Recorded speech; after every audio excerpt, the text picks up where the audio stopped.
Legislator Maluku dorong percepatan rekonsiliasi konflik antar desa di Maluku Tengah.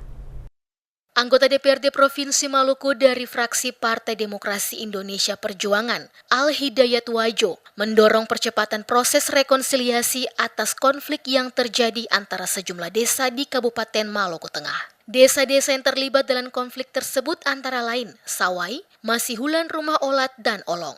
Menurut Wajo, konflik yang dipicu persoalan tapal batas ini memerlukan penanganan serius dan segera dari pemerintah Provinsi Maluku dan pemerintah Kabupaten Maluku Tengah. Ditemui di ruang kerjanya pada Kamis 22 Mei 2025, Wajo, politisi asal Dapil Maluku Tengah, menyampaikan fraksi PDIP telah membangun komunikasi dengan Gubernur Maluku Hendrik Lewerisa, Wakil Gubernur Maluku Abdullah Fanat, dan Ketua MUI Maluku untuk mendorong percepatan rekonsiliasi.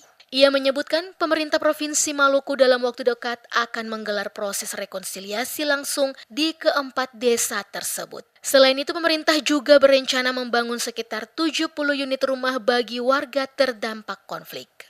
Dalam beberapa waktu ke depan, Pak Gubernur dan Pak Wakil Gubernur juga akan turun untuk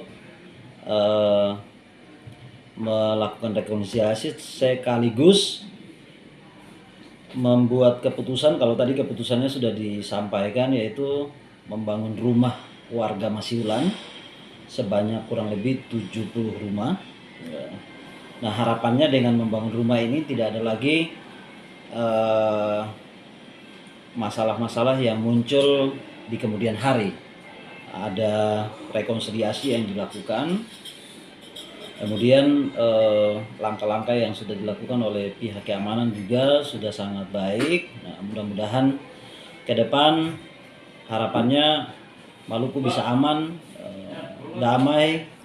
Al-Hidayat berharap proses rekonsiliasi ini dapat mengakhiri ketegangan antar desa dan memulihkan hubungan sosial serta kegiatan perekonomian masyarakat yang sempat terganggu. Ia menambahkan pemerintah harus hadir untuk memastikan perdamaian berkelanjutan sehingga masyarakat bisa hidup berdampingan dan roda ekonomi kembali berputar seperti sedia kala.